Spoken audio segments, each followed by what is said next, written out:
60 ஆண்டுகள் ஆண்டாங்க, என்ன பண்ணாங்க அவங்களாம் உங்களுக்கு தெரியலையா அப்படின்னு கேக்குற ஒவ்வொருத்தருக்கும் தெரியல. எங்க அண்ணன் வந்ததுக்கு அப்புறம் தான் தெரியுது. வீட்டுல இருக்க ஒவ்வொரு பெண்களும் வெளியில வந்து தைரியமா இன்னைக்கு அரசியல் களப்பணி செய்யறாங்க. அதற்கு சான்று எங்கள் அண்ணனின் ஆட்சி. வெளியில எப்படி எங்க வீட்டு பிள்ளைய அனுப்புறது? சேஃப்டி இருக்குமா? செக்யூரிட்டி இருக்குமா? கூட இருக்கிறவங்க என்ன சொல்லுவான் அப்படிங்கிற ஒரு தடைய எங்கள் தளபதி ஒவ்வொரு வீட்டில் இருக்கும் ஒவ்வொரு அப்பாவும் ஒவ்வொரு அண்ணனும் தம்பியும் கணவரும் நீ மக்கள் பணி செய்வதற்காக முன்னாடி போ என்று தட்டி கொடுத்து வீட்டிலிருந்து வெளியே அனுப்பும் அப்படிப்பட்ட ஒரு ஆட்சி நம் முதல்வருடைய ஆட்சி. ஒன்றே ஒன்றுதான் என் கண்ணில் பட்டது, நேர்மை, சிரிப்பு, மக்களுக்காக வந்துள்ள அந்த ஒரு மகத்தான எண்ணம். வீட்டிற்கு ஒரு விஜய் இருப்பார் என்று சொன்னார்களே, அதே போல் இந்த தாம்பரத்தில் வீட்டுக்கு ஒரு சரத் இருப்பார். ஈன்ற தாய் தந்தைக்கும் வளர்த்த தமிழுக்கும் என் நண்பனும் ஆசானும் ஆகிய என் கணவருக்கும் இந்த சபைக்கும் என் முதல் வணக்கம். எல்லாருக்கும் பசிக்குது, டைம் ஆயிடுச்சு, பரவாயில்ல, ஒரு தடவை கை தட்டிடலாமே. எங்க அண்ணனே ஒரு தடவை அப்படின்னு கேட்டார்ல, அவரோட வழியில நானும் ஒரு தடவை கேட்டுக்கிறேன். இந்த இடம், இந்த மேடை எனக்கு ரொம்பவும் சிறப்பான மேடை, ரொம்பவும் முக்கியமான மேடை. என் வாழ்க்கையின் ஒரு புதிய அத்தியாயம் இந்த மேடை. இந்த மேடையில் நான் நிற்பதற்கு ஒரு 3 பேர் எனக்கு மிக மிக மிக முக்கியமான நபர்கள். இந்த வாய்ப்பை ஃபர்ஸ்ட் எனக்கு ஏற்படுத்தி கொடுத்த என் தாய் தந்தை, என் கணவர், 3 பேருக்கும் என்னுடைய மனமார்ந்த, என்னுடைய ஆசைகளுக்கு எல்லாம் எப்பொழுதும் எந்த இடத்துலயும் தடை சொல்லாத 3 பேர். இந்த மேடையில் அவர்களுக்கு நன்றி சொல்றேன். இப்படி ஒரு மக்கள் விழாவிற்கு, இந்த மக்களை பார்ப்பதற்கு, உங்கள் அனைவரையும் வரவேற்பதற்காக இன்று இங்கு வந்திருக்கும் நம் தாம்பரத்தின் தங்க மகன், நம் தளபதியின் செல்ல பிள்ளை. நீங்க நம்ம அமைச்சரை எப்ப பார்த்தாலும் அவர் நேரா பாப்பார். எத்தனை பேர் பார்த்திருக்கீங்கன்னு எனக்கு தெரியல. அவர் எப்ப பார்த்தாலும் அவரோட 2 புருவத்திற்கு நடுவில் அந்த 2 கண்கள் நேராக பார்க்கும். இந்த நேர்வழி சிந்தனை, சிங்கம் போல வேகம், அத்தனை இளைஞர்களுக்கும் ஒரு முன் உதாரணம். நம் மாண்புமிகு அமைச்சர், மனிதவளத்துறை அமைச்சர் திரு டி சரத்குமார் அவர்களை உங்கள் கரகோஷத்தோடு நம் தாம்பரத்தின் தங்க மகனுக்கு இந்த வெற்றி விழாவை ஏற்று இன்று இங்கு சிறப்பாக நடத்த வந்திருக்கும் நம் கழக தோழமை அனைவருக்கும் உங்கள் சார்பாகவும் இந்த மண்ணின் மைந்தர்கள் சார்பாகவும் என் முதல் வணக்கம். நானும் நிறைய பேர் என்ன கேட்டாங்க, ஏதாவது ஸ்கிரிப்ட் எழுதி வச்சிருக்கீங்களா, ஏதாவது பேசுறேங்க. எங்கள் இயக்கத்திற்கே தேவையில்லை உங்கள் ஸ்கிரிப்ட், எல்லாம் இங்க இருந்து வருது.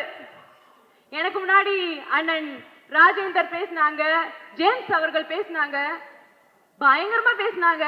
யூசுவலா என்னவே எங்க நிறைய ஃபங்க்ஷன்ல பயங்கரமா பேசுறீங்கன்னு வாங்க. இப்ப இவங்க மேடையை தட்டிலாம் வேற பேசிட்டாங்க. நான் என்ன பேசுறதுன்னு எனக்கு தெரியல.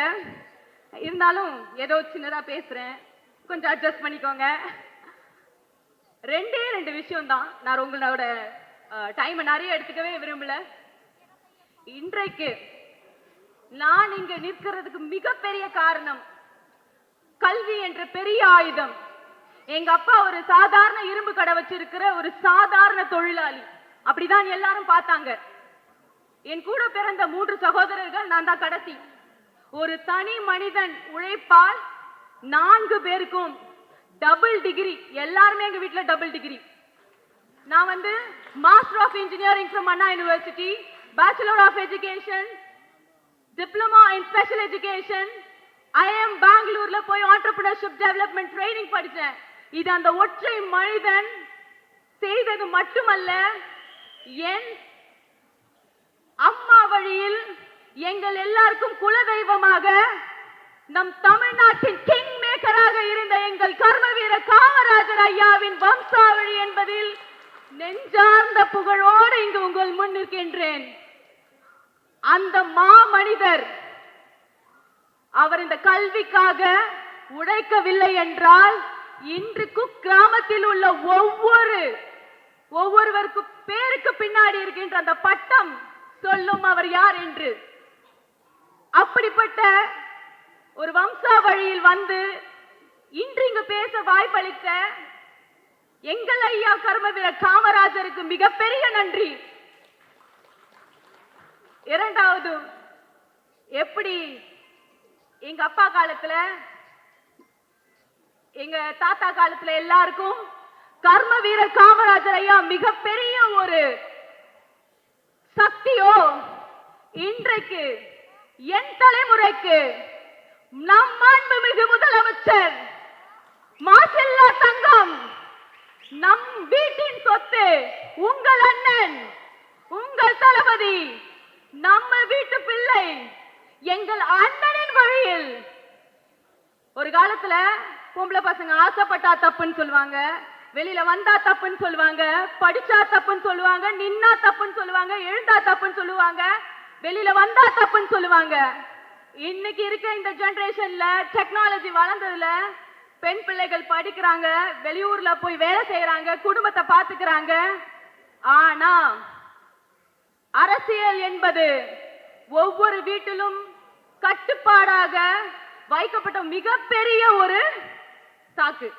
வெளியில எப்படி எங்க வீட்டு பிள்ளைய அனுப்புறது, சேஃப்டி இருக்குமா, செக்யூரிட்டி இருக்குமா, கூட இருக்கிறவங்க என்ன சொல்லுவான் அப்படிங்கிற ஒரு தடைய எங்கள் தளபதி ஒவ்வொரு வீட்டில் இருக்கும் ஒவ்வொரு அப்பாவும், ஒவ்வொரு அண்ணனும், தம்பியும், கணவரும், நீ மக்கள் பணி செய்வதற்காக முன்னாடி போ என்று தட்டி கொடுத்து வீட்டிலிருந்து வெளியே அனுப்பும் அப்படிப்பட்ட ஒரு ஆட்சி நம் முதல்வருடைய ஆட்சி. அப்படிப்பட்ட ரெண்டு மகான்கள், அப்ப பார்த்தவங்களுக்கு கர்ம வீரர் காமராஜர் ஐயா பெரியதா இருக்கலாம், இன்று நாம் பார்க்கும் எங்கள் அண்ணன், எங்கள் தளபதி, இந்த ஜெனரேஷனோட கர்ம வீரர் காமராஜர்.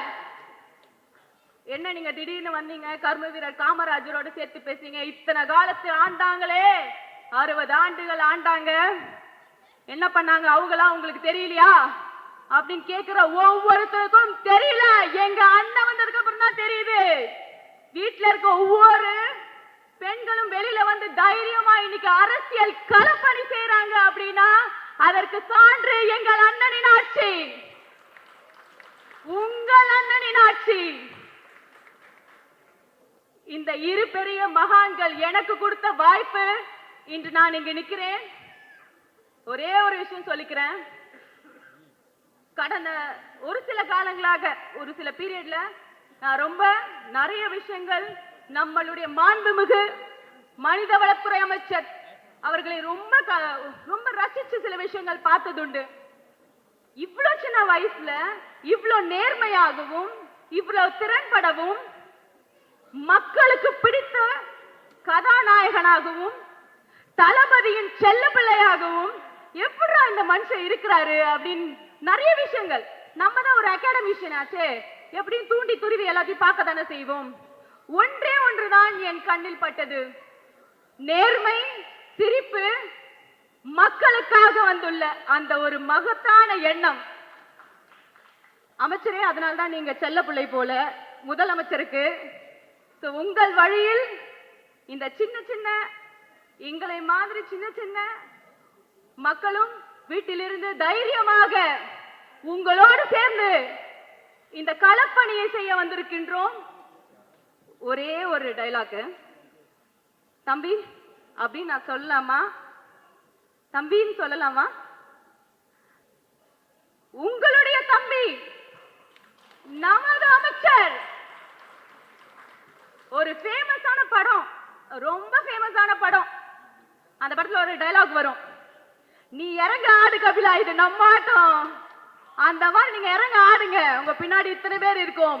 இது ஆண் பெண் பாலினம் பாராது, மக்களுக்காக, மக்களால் தேர்ந்தெடுக்கப்பட்ட நம் தளபதியின் ஆட்சியில் வீட்டிற்கு ஒரு விஜய் இருப்பார் என்று சொன்னார்களே, அதே போல் இந்த தாம்பரத்தில் வீட்டுக்கு ஒரு சரத் இருப்பார். அது பெண்ணாகவோ ஆணாகவோ மக்கள் பணியில் நீங்க இறங்க ஆடுங்க, கூட நாங்க இருக்கிறோம். இந்த வாய்ப்பளித்த தமிழக வெற்றி கழகத்தின் அன்பு தளபதியும் நம் பொதுச் செயலாளர் அண்ணன் ஆனந்த் அவர்களுக்கும் என் சிரம் தாழ்ந்த வணக்கத்தையும் நன்றியையும் உங்களுக்காக, இனி உங்களுக்காக இந்த பணியை செய்வேன் என்று என் மனதார இன்னைக்கு உங்க முன்னாடி உறுதியேற்கின்றேன். வாருங்கள், இணைந்து நம் தம்பியோடு, நம் தாம்பரத்தின் தங்க மகனோடு செயல்படுவோம். நன்றி, வணக்கம்.